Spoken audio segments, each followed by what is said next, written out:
저는 오늘 마태복음 28장 18절로 20절 말씀으로 영혼 구원하고 제자 삼으라, 영혼 구원하고 제자 삼으라, 이 같은 제목으로 말씀을 전하도록 하겠습니다. 영국 캠브리지 한인교회에서 사역을 할 때 캠브리지 시내에서 집으로 가는 길에 한 교회가 있었습니다. 한 200평의 대지 위에 100여 평 정도의 예배당 건물이 있었습니다. 평소에 차를 타고 왔다 갔다 하면서 그 교회는 별로 사람들이 왕래하는 모습을 보지 못했습니다. 아는 목사님이 그 교회에 출석하셨는데 할아버지 할머니가 15명 정도 출석을 한다고 했습니다. 그런데 해마다 한 분씩 천국에 가셔서 해가 갈수록 한 분 한 분 줄어드는 것입니다. 그래서 더 이상 교회 운영을 할 수가 없어서 이 교회 건물을 어떻게 할 것인가 회의를 했다고 합니다. 그래서 회의를 하는데 이 땅을 건축업자에게 매각을 하자.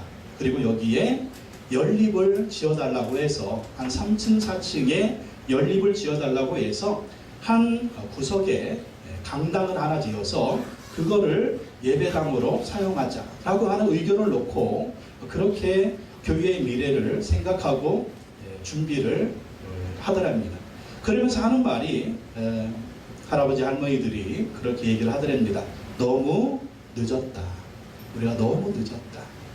우리가 이렇게 나이를 먹도록 그리고 노인이 되도록 이 교회에 젊은이들이 모이고 또 이 교회가 계속해서 성장하도록 우리가 영혼 구원을 하고 전도하고 제자 삼는 그 일을 했어야 되는데 우리가 그 일을 하지 않았다라는 거예요.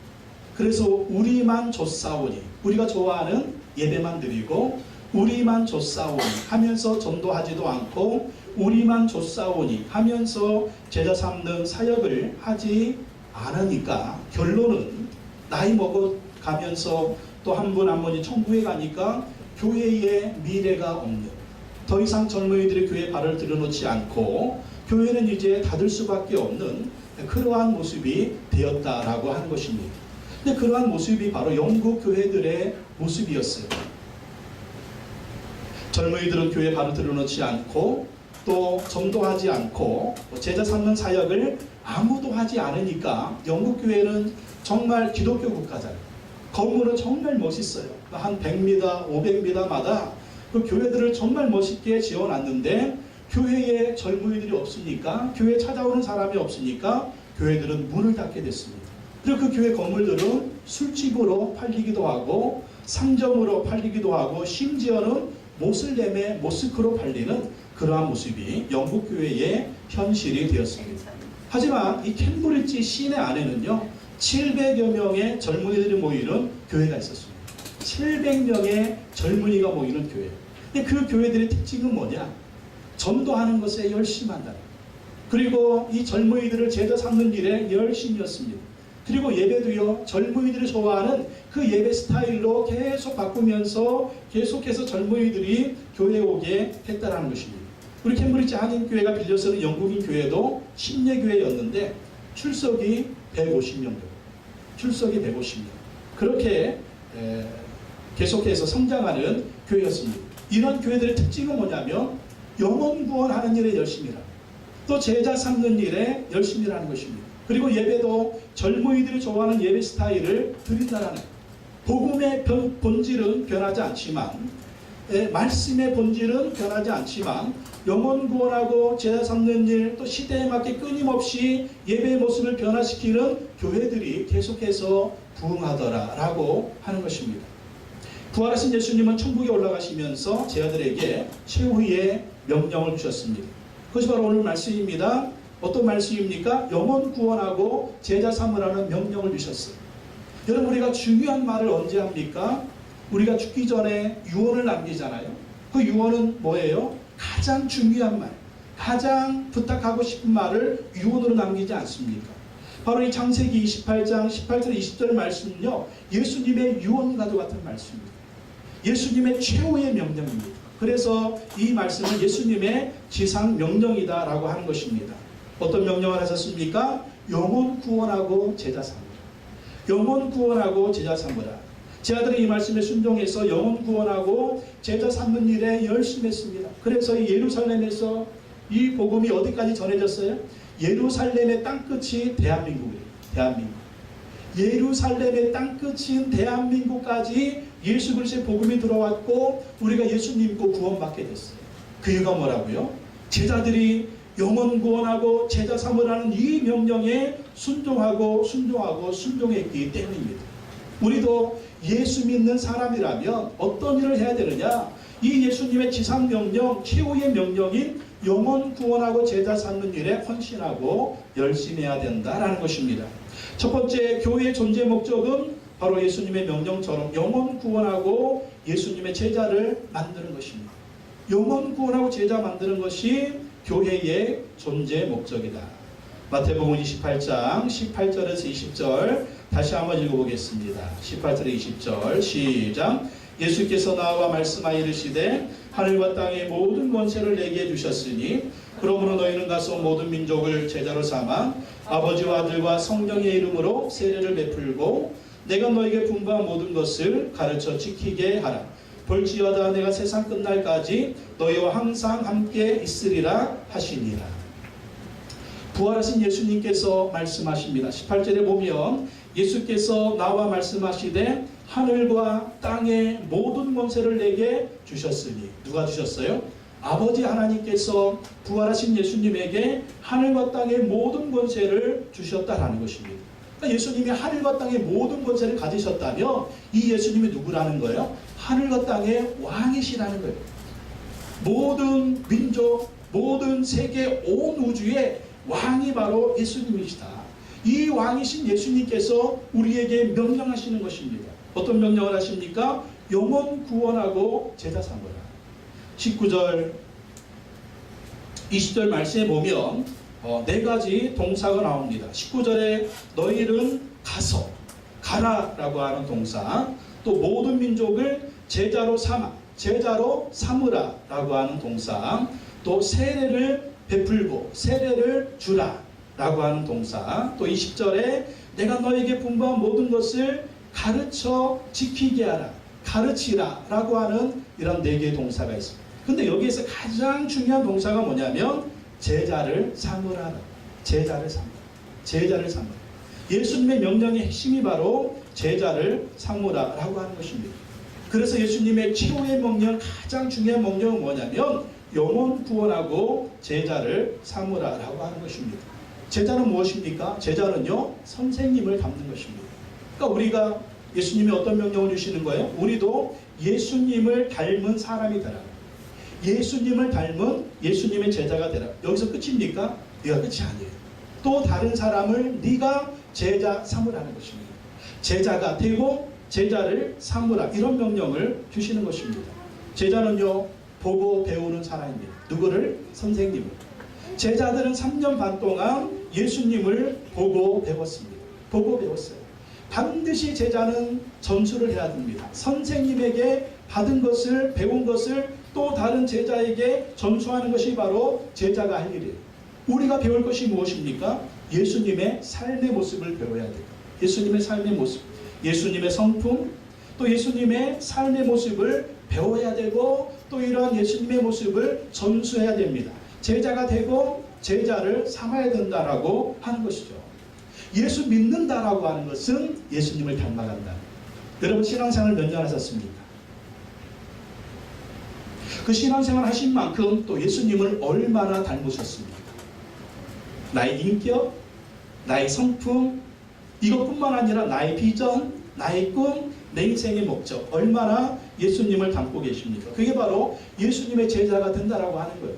그리고 우리가 예수님의 제자가 돼서 또 다른 사람을 전도해서 그 사람을 예수님의 제자로 삼는 것, 이게 바로 우리의 삶의 목적이고 교회의 존재 목적이다라고 하는 것입니다. 그래서 교회 안에 예수 닮은 사람이 많으면 또 그 사람들이 다른 사람들을 예수님의 제자 삼는 사람들이 많으면 그 교회는 존재 목적을 잘 수행하고 있는 거예요. 근데 영혼 구원하고 제자 삼아라, 이 명령을 예수님이 주셨는데 교회가 이 일을 하고 있지 않다면 교회는 존재 목적을 제대로 수행하고 있지 않은 거예요. 교회 안에 예수님의 제자가 얼마나 있느냐, 또 다른 사람을 제자 삼는 그러한 제자들이 얼마나 많이 있느냐, 이런 거에 따라서 그 교회는 정말 주님이 원하시는 교회냐 아니면 사람들이 원하는 교회냐, 그러한 것이 판가름 날 수 있다는 것입니다. 왜 영혼 구원하고 제자 삼는 일이 중요합니까? 부활하신 예수님은요, 영혼 구원하고 제자 삼는 그 사람들과 함께 하시고 그 교회와 함께 하신다는 거예요. 20절 말씀 보세요. 20절 하반절에 보면 볼지어다 내가 세상 끝날까지 너희와 항상 함께 있으리라. 볼지어다 내가 세상 끝날까지 너희와 항상 함께 있으리라. 누구와 함께 하신다고요? 영혼 구원하고 제자 삼는 이 예수님의 명령에 순종하는 제자들하고 예수님이 함께 하신다라는 것입니다. 그래서 마가복음 16장 20절에 보면 제자들이 나가 두루 전파할세 주께서 함께 역사하사 그 따르는 표적으로 말씀을 확실히 증언하시니라. 제자들이 나가서 두루 예수 그리스도의 복음을 전파하고 영혼 구원하고 제자 삼는 사역을 감당할 때 주께서 함께 하셨다. 예수님이 함께 하셨다는 것. 부활하신 예수님이 함께 하셔서 그 따르는 표적, 그 따르는 기적, 그 따르는 이적으로 말씀을 확실히 증언하셨다. 또 사도행전 2장 47절에 보면 주께서 구원받는 사람을 날마다 더하게 하시니라. 영혼 구원하고 제자 삼으니까 예수님께서 도와주셔가지고요, 구원받는 사람을 날마다 더하게 하셨다는 거예요. 이게 뭡니까? 살아계신 예수님을 체험하는 것, 부활하신 예수님의 능력을 경험하는 것, 그게 바로 뭐냐면 영혼 구원하고 제자 삼는 것. 전도하다 보면은요, 간증이 많아집니다. 제자 삼는 일에 힘쓰다 보면 간증이 많아져요. 여러분, 우리는 날마다 간증이 있어요. 10년 전, 20년 전 간증 말고 오늘의 간증, 어제의 간증, 일주일의 간증, 한 달 전의 간증. 그 간증이 뭡니까? 살아계신 우리 주 예수 그리스도의 나와 함께 하시는 것, 또 그분이 나를 도와주시는 것, 경험하시는 것, 정말 그분의 능력이 나의 삶 가운데 나타나는 것, 그게 바로 간증인데, 그 부활하신 예수님의 능력을 어떻게 하면 우리가 경험할 수 있어요? 열심히 전도할 때, 또 제자 삼는 일에 헌신할 때 간증이 꼬리에 꼬리를 물고 나타나요. 그래서 영혼 구원하고 제자 삼는 교회들 보면은요, 날마다 간증이 넘쳐요. 간증이 넘쳐서 정말 그냥 간증이 도배를 합니다. 도배. 여러분, 간증한 지가 얼마나 있었어요? 얼마나 여러분 예수님을 경험하고 부활하신 예수님의 능력을 경험한 그 간증을 얼마나 하고 계십니까? 10년 전, 20년 전 나도 그때 뜨거웠었지. 여러분, 과거는요 지나간 거예요. 오늘 우리가 부활하신 예수님이 뭡니까? 어떤 분입니까? 살아계신 예수님이거든요. 살아계신 하나님. 여러분, 그거 아세요? 부활하신 예수님이 지금도 살아계시다는 거예요. 우리가 죽은 하나님을 믿는 것이 아니라 살아계신 하나님을 믿고 있다라는 것입니다. 그 부활하신 예수님의 능력, 그 부활하신 예수님의 친밀함, 그 부활하신 예수님의 기적, 그 부활하신 예수님의 이적이 누구에게 날마다 경험되어지느냐? 오늘 예수님 말씀에 순종하여 영혼 구원하고 제자 삼는 일에 헌신하는 그 사람, 그 교회에 부활하신 예수님의 능력이 나타난다라는 것입니다. 그 두 번째, 우리도 예수님의 명령에 순종하여 영혼 구원하고 제자 삼는 사람들이 되어야 합니다. 19절 말씀 다시 한번 읽어보겠습니다. 19절 시작. 그러므로 너희는 가서 모든 민족을 제자로 삼아 아버지와 아들과 성령의 이름으로 세례를 베풀고. 예수님께서 제자를 만들어내는 교회가 되기 위해서 구체적인 방법을 알려주십니다. 첫째는 제자를 만들어내기 위해서는 가야 돼요. 가서 뭐 하라고요? 가서 전도해라. 19절에 그러므로 너희는 가서 뭐 하라는 거예요? 가서 전도해라. 가서 비신자를 만나라. 가서 비신자를 만나서 그들을 예수님께로 인도하라는 것입니다. 가만히 앉아가지고 사람들이 오는 것을 기다리면 아무도 안 옵니다. 가라는 거예요. 가서 비신자를 만나고 가서 그들을 전도하라는 것입니다. 전도할 때 특별히 어떤 전도가 효과적입니까? 관계 전도예요. 내가 관계를 맺고 있는 사람, 1차적으로 누구? 가족, 자녀들이나 형제들이나 부모, 또 2차적으로 누구? 친구, 또 이웃들, 또 직장 동료들, 아니면 주변에 자주 만나는 사람들 보면은 전도할 사람들이 굉장히 많아요. 관심을 갖고 보면 그 사람들을 전도 대상자로 삼고 주님께로 인도해야 된다. 근데 내 주변에 전도할 사람이 없다. 그러면 우리가 거리에서 전도하면서 또 관계 전도를 하면서 그 전도할 사람들을 찾아야 됩니다. 그래서 집사람하고 제가 작년 12월부터 지금까지 노방 전도를 해서 이름과 전화번호 받은 사람들이 바로 이 전도 대상자 명단에 있는 이런 사람들. 그러니까 숫자를 사람들이 굉장히 많죠. 네. 여기에서 아직 교회 온 사람 한 사람도 없습니다. 그래서 이제 일주일에 두세 번씩 문자를 보내줘요. 안 믿는 분들이기 때문에 좋은 글, 문자를 보내주면 답장 오는 사람들이 한 두세 명 있습니다. 계속 이제 연락을 하고 또 관계를 맺고 또 특별한 날 이제 초대를 하는 거죠. 7월 첫째 주. 이제 7월 첫째 주가 디데이입니다. 7월 첫째 주에 여기 있는 분들 중에 올 수 있는 사람들을 추려가지고 한번 초청을 해보는 거예요. 그래서 1년 농사를 짓듯이 전반기에는 이렇게 또 복음을 뿌리고 전화번호를 받고 또 기도하고 하면서 정말 이 해가 가기 전에 가을에는 이 명단 중에서 추수할 명단을 또 주님께로 인도해서 예수님 믿고 구원받는 그러한 일을 하기를 원합니다. 그래서 이번에 여러분 주변의 전도 대상자들 이번에 맥주 감사 주일에 7월 첫 주에 꼭 한 분이 한 분 이상씩 모셔오시기 바랍니다. 그래서 30명이 모여서 예배드리는 그런 풍성한 감사의 축제 시간을 갖기를 원합니다. 여러분 꼭 데리고 오셔야 돼요. 영원 구원하고 제자 삼은 예수님의 지상 명령입니다. 가서 전도를 해야 된다. 또 두 번째 제자 만들기 위해서는 전도한 사람에게 어떻게 하라고요? 세례를 주라. 세례를 주라. 아버지와 아들과 성령의 이름으로 세례를 베풀어라. 세례 베푸는 게 뭡니까? 예수님 믿게 하는 거죠. 우리가 비신자들을 만나면서 다른 사람들을 만나면서 그냥 좋은 관계만 유지하고만 있으면 안 돼요. 그들에게 예수님을 소개시켜 줘야 됩니다. 예수님을 전해줘야 됩니다. 그리고 예수님 믿고 예수님 영접하고 세례를 받을 수 있도록 우리가 해줘야 된다라고 하는 것이죠. 가만히 보면 사람들은 다 문제가 있어요. 문제가 없는 것 같지만 가만히 얘기 들어보면 다 문제가 있습니다. 외로움 속에 사는 사람, 공허하게 사는 사람이 얼마나 많은지 모릅니다. 근데 그 사람들의 문제를 누가 해결해 줄 수가 있어요? 예수님이 해결해 줄 수가 있는 거죠. 사람의 힘으로 안 됩니다. 사람의 말로 안 됩니다. 내가 아무리 도와준다고 될 것이 아니에요.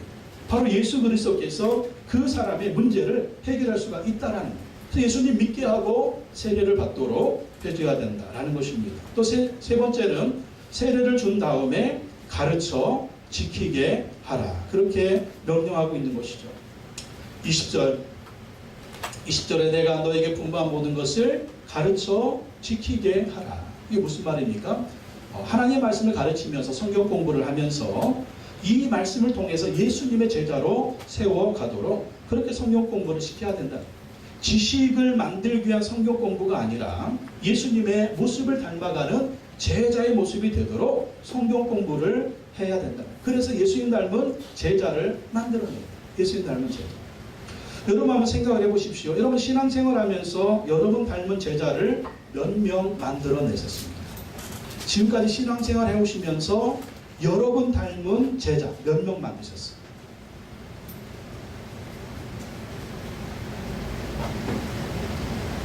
이게 우리의 숙제입니다.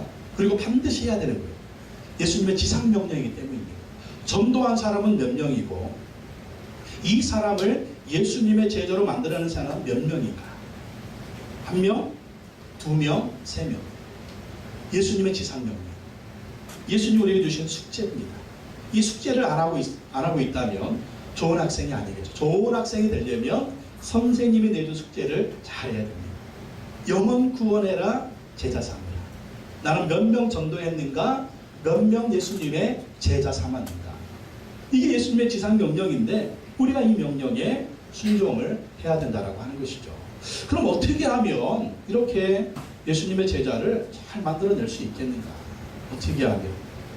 전도하고 또 예수님 영접하게 하고 또 성경 공부하라고 하는데 또 어떻게 해야 이것을 효과적으로 할 수가 있겠는가? 이 제자를 만들어낼 수 있는 가장 좋은 교회 구조가 바로 가정교회 세축입니다. 가정교회 세축.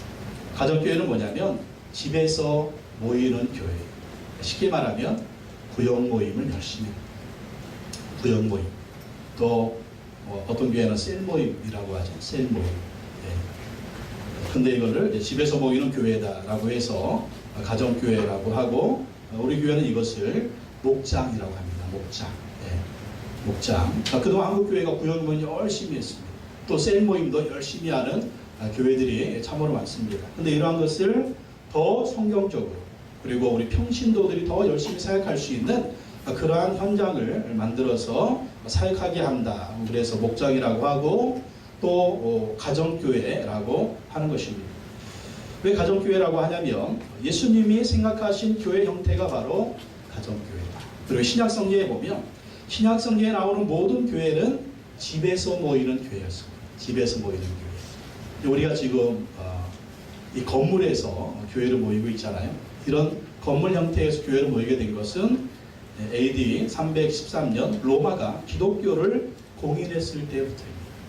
로마가 기독교를 교회로 공인하고 나서부터 그때 이제 이런 건물에서 교회를 모이기 시작했습니다. 근데 그 전까지는 AD 313년 전까지는 모든 초대 기독교 교회는 집에서 모이는 교회였어요. 집에서 모이는. 신약 성경을 잘 보면 집에서 모이는 가정교회들이 모여서 예루살렘 교회를 만들었고, 또 고린도 교회, 에베소 교회, 빌립보 교회, 로마 교회, 골로새 교회, 그런 교회들을 만든 걸 볼 수가 있습니다.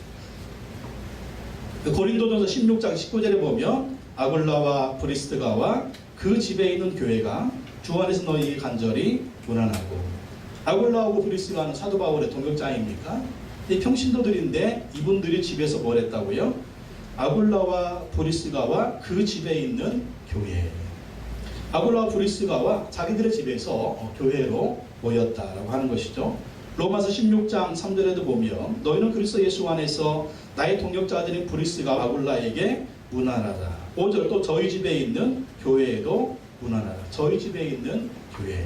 아굴라와 브리스가와 이 평신도들인데 자기들 집에서 교회로 모였다라고 하는 것입니다. 또 골로새 4장 15절에 보면 라오디게아에 있는 형제 자매들과 num바와 그 부인의 집에서 모이는 교회에 문안해 주십시오. 그 부인의 집에서 모이는 교회, 집에서 모이는 교회. 또 빌레몬서 1장 2절에 자매 아비아와 우리의 전우인 아키포와 그대의 집에 모이는 교회에 이 편지를 씁니다. 아키포와 그대의 집에 모이는 교회, 빌레몬의 집에서 모이는 교회에 사도 바울이 빌레몬서를 써서 보내는 것이죠. 이런 말씀들을 보면 초대교회는, 신약성경에 나오는 교회는 집에서 모였다. 여러 개의 집에서 모이는 가정교회들이 모여서 고린도 교회, 골로새 교회, 로마 교회, 또 에베소 교회, 그런 교회들을 이룬 것을 볼 수가 있습니다. 우리가 예수님의 제자를 만들려면 어떻게 해야 되냐면요, 보고 배울 수 있는 그러한 모습이 필요합니다. 보고 배우려면 어떻게 해야 돼요? 이렇게 크게 사람들이 많이 모이면 보고 배우는 게 쉽지가 않죠.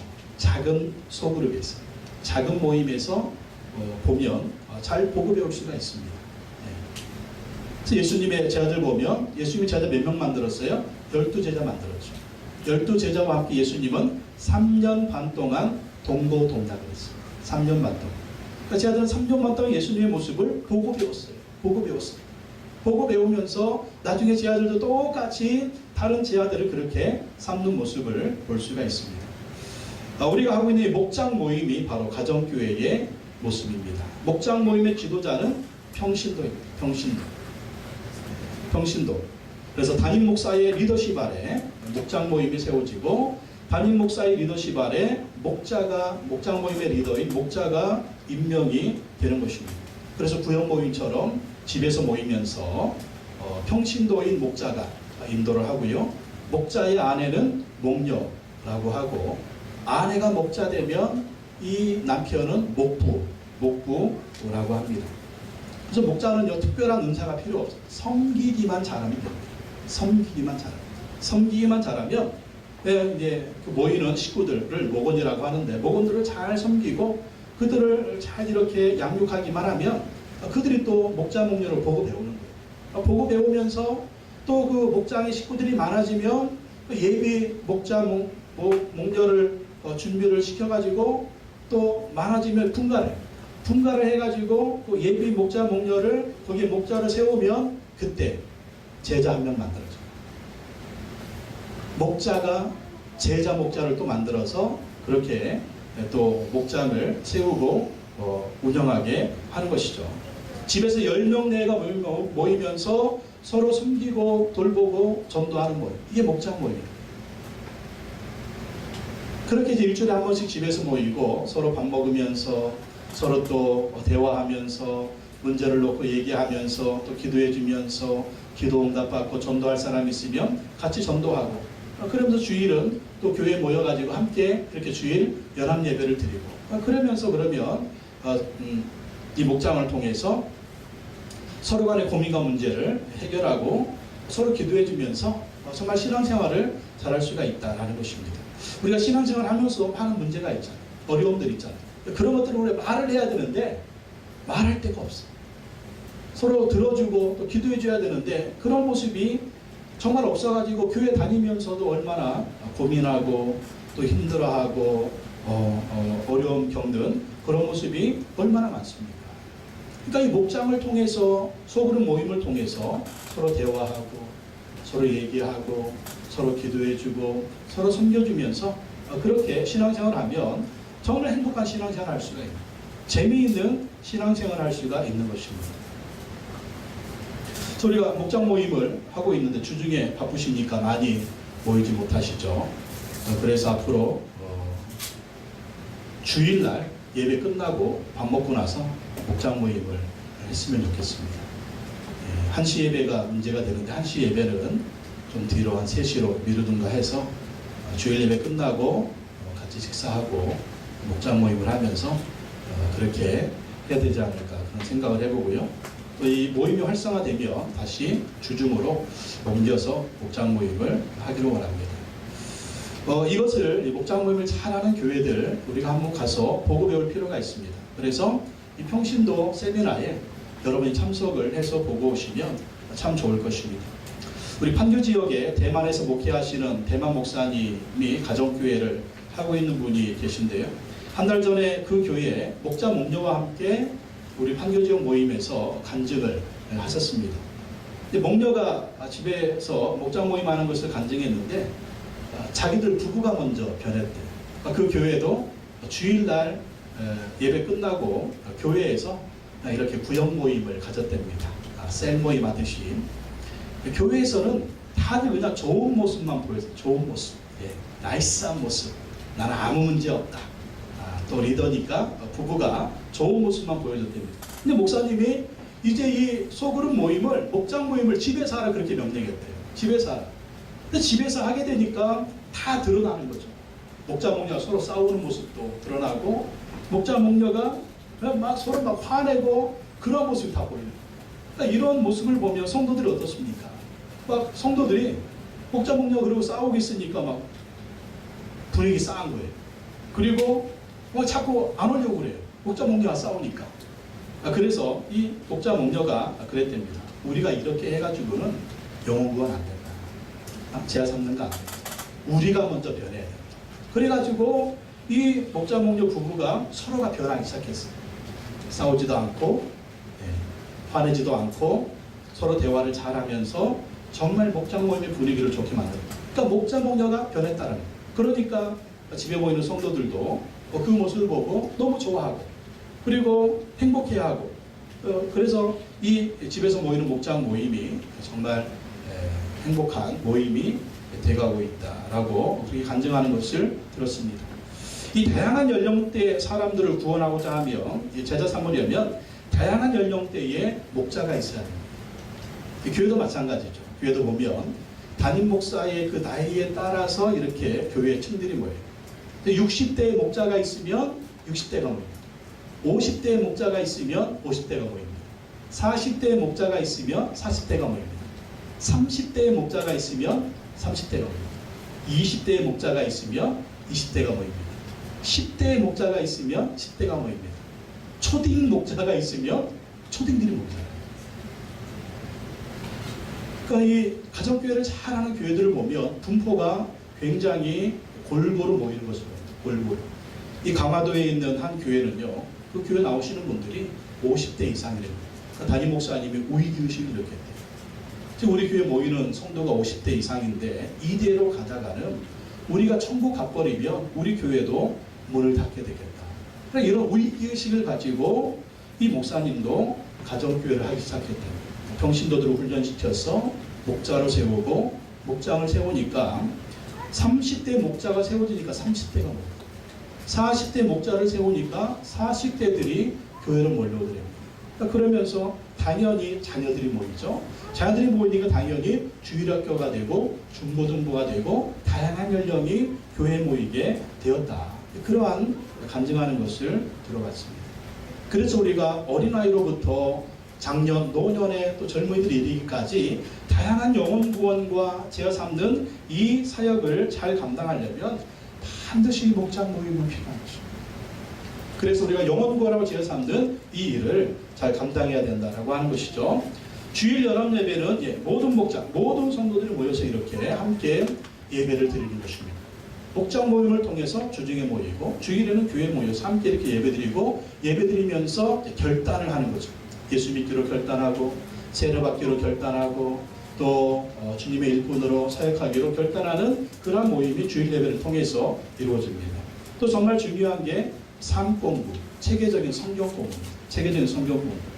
성경 공부는 담임 목사가 있고, 담임 목사가 정말 비신자들 예수님 영접하게 하고 또 하나님 말씀 잘 공부하고 그래서 하나님께 헌신된 또 목자를 세워지도록 이렇게 성경 공부를 잘해서 목자로 세워져서 또 목장을 인도하는 그런 일꾼들을 삼는 그런 역할을 감당하게 할 것입니다. 그래서 예수님의 제자를 만드는 성경 공부, 그런 공부들이 반드시 있어야 됩니다. 우리는 말씀 위에 굳게 서요. 우리가 매일 성경을 죽기 살기로 하는 이유도 그겁니다. 날마다 하나님 말씀 묵상하고 그 말씀에 순종해야 우리가 정말 예수님의 신실한 제자들이 될 수가 있는 것입니다. 그래서 앞으로 영혼 구원하고 제자 삼는 교회를 만들어가기 위해서 계획들을 하나하나 해가려고 합니다. 첫 번째는 관계 전도를 더 활성화시켜서 전도하는 교회로 세워지기 원합니다. 또 두 번째는 주일에 3주 동안 새가족반을 하기로 합니다. 새가족반. 새가족반을 왜 하냐면 이 새가족반을 통해서 새가족이 어떤 분인가 알고 또 담임 목사는 어떤 사람인가 알고 또 우리 교회는 어떤 비전을 가지고 있는가 이러한 것들을 공유하는 그러한 시간을 갖기로 원합니다. 또 3주의 새가족반이 끝나면 4주째 예수 영접 모임을 하려고 합니다. 예수 영접 모임. 예수님을 정말 확실하게 영접하고 구원의 확신을 갖는 것이 무엇보다 중요합니다. 교회 몇십 년을 다녔는데도 내가 예수님을 영접했는지 안 했는지 구원의 확신이 있는지 없는지 모르시는 분들이 참 많아요. 그래서 예수님을 확실하게 영접하게 하고 또 이분들이 세례 받아서 주님의 또 귀한 일꾼들로 세워지는 그러한 모습들이 있기를 원합니다. 또 목장 모임에 모든 성도님들이 동참하는 그러한 모습이 되도록 하기를 원합니다. 그래서 주일 예배 끝나고 또 식사 후에 목장 모임을 하면서 서로 삶을 나누고 기도하고 격려해주는 그런 모임을 하고요.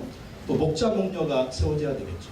훈련된 목장의 리더가 세워져야 또 목장을 통과할 수가 있기 때문에 목자 목녀를 세우고 또 평신도 지도자들이 사역하는 그 현장이 되도록 하기를 원합니다. 또 삶공부와 평신도 세미나 참석을 독려하기를 원합니다. 지금 우리가 성경 공부하는 것이 올해는 못하고 있는데 성경 공부를 또 적극적으로 하기를 원하고요. 또 여러분들이 평신도 세미나에 참석을 해서 영혼 구원하고 제자 삼는 교회가 뭔가 어떻게 하는가 100번 들어봐야 뭐 별로 감이 안 옵니다. 내가 가서 한 번 보면 정말 노래가 야 이런 교회도 있구나. 정말 이런 교회를 해야 되는구나. 그런 은혜가 될 것입니다. 그래서 영혼 구원하고 제자 삼는 그러한 일에 최선을 다하기를 원합니다. 요즘 나온 영화 중에 단갈이라고 하는 인도 영화가 있습니다. 단갈은 인도말로 레슬링이라는 뜻입니다. 레슬링. 인도에서 최초로 여자 레슬링 국제대회에서 금메달을 딴 여자 남매 선수의 스토리입니다. 이 아버지가 레슬링 선수였습니다. 근데 먹고 사는 것이 힘들어서 레슬링을 포기하게 됩니다. 그래서 이분이 꿈을 갖게 되는데, 나는 국가대표가 되지 못하고 나는 금메달을 따지 못했지만 내가 자식들을 낳으면 이 자식들을 훈련시켜가지고 반드시 인도의 레슬링 국가대표를 만들고 인도의 금메달을 따는 그러한 자식들을 만들겠다, 이런 꿈을 가졌습니다. 그리고 자식을 낳습니다. 근데 첫째가 딸이 났어. 그래, 두 번째를 낳는 거야. 둘째를 낳는데 둘째도 딸이 태어났습니다. 아니, 그래, 셋째를 낳아야지. 셋째를 낳는데도 딸이 태어났습니다. 이제 마지막이다 하고 넷째를 낳는데 그 넷째도 딸이 태어난 거예요. 그래가지고 이 아버지가 꿈을 포기했습니다. 야, 내 팔자, 이 아들은 없나 보다. 금메달, 레슬링의 금메달이 뭐냐. 그리고 모든 꿈을 다 포기하고 그렇게 하루하루를 살아갑니다. 그런데 어느 날 아주 이 아빠로 하여금 다시 꿈을 꾸게 하는 사건이 생겼어요. 뭐냐면 이 첫째 딸하고 둘째 딸이 동네 남자애들을 두들겨 팬 겁니다. 두들겨 팼는데 남자애들 2명은 완전히 파김치가 됐는데 이 딸내미 첫째 딸하고 둘째 딸은요 아무렇지도 않은 거예요. 얼마나 싸움 실력이 좋은지 남자애들을 두들겨 패고 이 첫째 딸하고 둘째 딸은 멀쩡한 거예요. 그래가지고 부모가 항의하러 온 거예요. 당신 두 딸을 어떻게 관리했기에 우리 자식들을 이렇게 코피 터지게 했냐고. 그걸 보고 이 아빠가 은혜를 받아요. 아니, 첫째하고 둘째가 싸움의 기질이 있다니. 한마디 보니까 레슬링의 소질입니다. 레슬링의 소질. 이 아버지의 레슬링의 그 달란트를, 은사를 첫째 딸과 둘째 딸이 이어받은 겁니다. 그래서 아빠가 다시 꿈을 꾸기 시작합니다. 그래, 아들이 안 되면 딸로 하면 되지 뭐. 이 딸들을 레슬링 선수로 키워가지고 인도의 국가대표로 만들자. 그래서 세계대회 나가가지고 금메달을 따는, 인도의 금메달을 따는 이런 영광스러운 일을 하도록 하자. 그래서 여자의 첫째와 둘째를 레슬링 선수로 키웁니다. 근데 인도 사회에서 여자가 레슬링을 한다? 이건 말도 안 되는 거예요. 인도 시골 사회는요 13살, 14살이 되면 시집보는 됩니다. 그리고 아이 낳게 하고 살림을 시킨대요. 그게 인도 사회 할 일인데, 근데 아버지는 그렇게 애를 만들지 않았어요. 아이들이 재능이 발견되고 은사가 발견되니까 레슬링 선수를 키워야 되겠다. 사람들이 조롱합니다. 무슨 여자가 레슬링이냐. 사람들이 비웃습니다. 무슨 국가대표냐. 근데 아버지는 열심히 이 딸들을 훈련을 시켜요. 그리고 마침내 인도의 국가대표가 되어서 인도 최초로 여자 레슬링에서 금메달을 따게 됩니다. 이 영화를 보고 제가 은혜를 많이 받았습니다. 우리도 천국에 가면 금메달 따야 되지 않겠는가? 우리도 천국에 가면 금메달 따야 되지 않겠는가? 천국에서 금메달 따는 사람 누구예요? 영혼 구원하고 제자 삼는 이 예수님의 지상명령에 순종한 사람, 그 사람이 바로 금메달을 딸 것입니다. 제가 은혜 받은 게 뭐냐면, 저는 여러분들이 천국에서 금메달 따는 사람들이 되기를 원합니다. 여러분들이 그런 사람이 되려면 담임 목사가 코치 역할을 잘해야 돼요.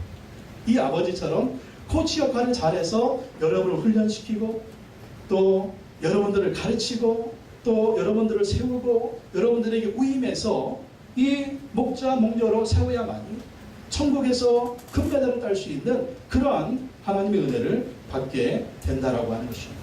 여러분 욕심을 좀 내십시오. 천국에서 금메달 딸 욕심을 좀 내시기 바랍니다. 욕심을 내서 또 여러분이 영혼 구원하고 제가 삼는 일에 욕심을 한번 내십시오. 욕심을 내서 많은 영혼들을 구원하고 제가 삼아서 천국에서 금메달을 따는 그런 역사가 있기를 예수님의 이름으로 축원합니다. 기도하겠습니다. 하나님 아버지 감사합니다. 예수님 우리에게 영혼 구원하고 제자 삼으라는 이 지상명령을 주셨습니다. 주님 우리가 얼마나 전도를 했습니까?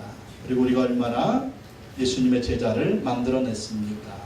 주님 우리에게 지상명령을 주셨는데 그 지상명령에 우리가 최선을 다해서 순종하여 천국에서 금메달을 따는 우리의 모습이 되게 하여 주시옵소서. 예수님의 제 아들은 예수님의 지상명령에 순종해서 복음을 죽기까지 우리에게 전해주었습니다.